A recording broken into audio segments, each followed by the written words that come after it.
இப்போ இந்த மாமிச பிரகாரமான அந்த அடிமைத்தனத்துக்குள்ள இருந்த அந்த யூதர்களை ஆண்டவர் அங்கிருந்து விடுதலை பண்ணி கொண்டு வரும்போது அவர் ஒரு அருமையான காரியத்தை அங்கு குறிப்பிட்டார்.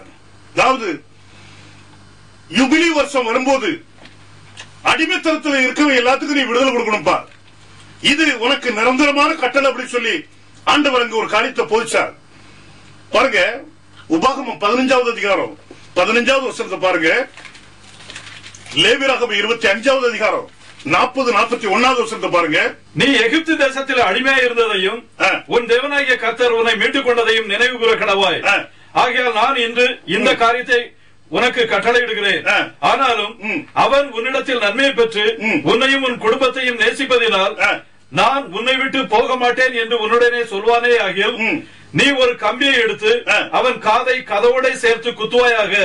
பின்பு அவன் என்றைக்கும் உனக்கு அடிமையா இருக்க கிடவன். உன் அடிமை பெண்ணுக்கும் அப்படியே செய்ய கிடவாய். போதும் பாருங்க, பைபிள் அப்படி சொல்லுது. வாஸ்த வார்த்தை நீங்க கவனிச்சீங்க, வாசிங்க. லேவியராகமம் 25-40-41.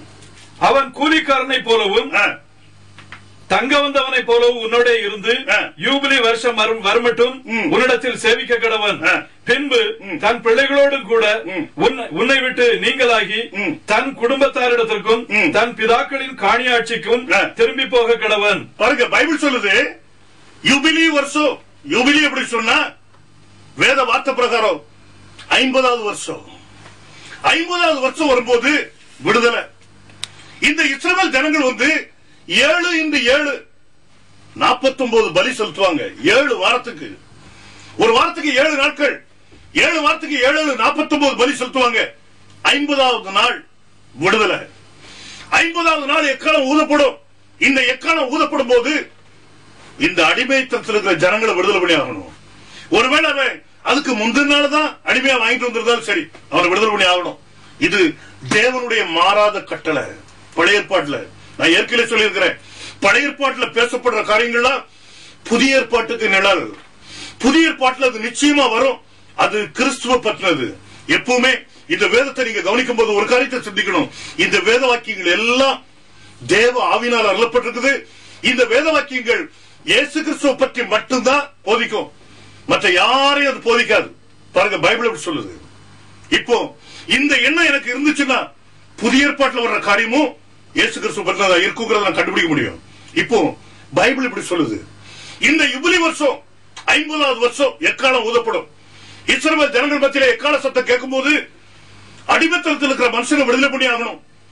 ஒருவேளை ஒரு மனுஷன் சொல்றா, அதைத்தான் இப்ப நீங்க வாசிங்க, ஒரு மனுஷனோ ஒரு மனுஷியோ சொல்றா, இல்லப்பா எனக்கு விடுதலை வேண்டாம், என் எஜமா நல்லவரு, நான் இவர்கிட்ட தான் காலகாலமா வேலை செய்ய போறேன், எனக்கு விடுதலை வேண்டாம், இந்த எக்கால சத்தம் கேட்டனால எனக்கு ஒன்னும் ஆகாண்டான்னு சொன்னா அந்த ஆணையோ அந்த பெண்ணையோ காதுல துவாரம் போடணும்னு சொல்லி பைபிள் சொல்லுது. இன்னைக்கு அநேகர் காதுல துவாரம் போட்டிருக்காங்க, ஆனா என்னத்துக்கு போட்டிருக்காங்க தெரியாது. காதுல ஏன் துவாரம் போடணும்? இனி காலகாலமா இந்த எஜமானுக்கு நான் அடிமையா இருப்பேன், நான் இனி இந்த வீட்டை விட்டு நான் போக மாட்டேன். இதுக்கு அடையாளமா தான் அவங்களுடைய காதுல வந்து துவாரம் போடுறது. இன்னைக்கு அநேகருடைய காதுல துவாரம் இருக்கு பாருங்க, அது அடிமைத்தனத்தை குறிக்குது. இந்த அடிமைத்தனத்தை விட்டு அவங்க வெளியே வரப்போறதுல அதுக்கப்புறம் ஒருவேளை எத்தனையோ முறை அங்கே எக்காலம் துணிக்கணும்.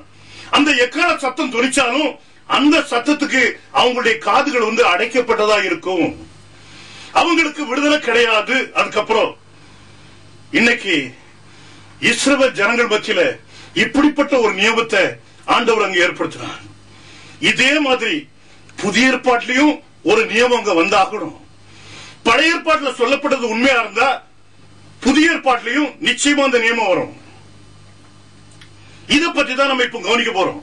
பழைய ஏற்பாட்டில் உள்ளதையும் புதிய ஏற்பாட்டில் உள்ளதையும் நான் உங்களுக்கு இணைச்சு சொல்றேன், வேற ஒரு காரியமும் இல்ல. வேதத்தை தவிர வேற எந்த காரியத்தையும் உங்க மத்தியில பேசுறது கிடையாது. இந்த வேதம் மட்டும் சத்தியம், மனிதர்கள் பொய்யர்கள். இந்த வேதத்துல ஒரு காரியம் சொல்லப்பட்டுச்சுன்னா அது 100% நான் நம்புவேன். இதே காரியத்தை ஒவ்வொரு கிறிஸ்தவங்களும் செய்யணும். ஆண்டவர் பழைய ஏற்பாட்டுல இந்த அடிமைத்தனத்திலிருந்து ஒரு கூட்டம் இஸ்ரவேல் ஜனங்களை விடுதலை பண்ணி கொண்டது உண்மையா இருந்தா, ஒரு தீர்க்கதரிசி அனுப்பி விடுதலை பண்ணி அந்த ஜனங்களை கானானுக்குள்ள வழிநடத்தது உண்மையா இருந்தா, புதிய ஏற்பாட்டுடைய நாட்கள்ல ஆவிக்குரிய பிரகாரமான இஸ்ரவேலரை பாவ அடிமைத்தனத்திலிருந்து விடுதலை கொடுத்து இந்த இஸ்ரவேல் ஜனங்களை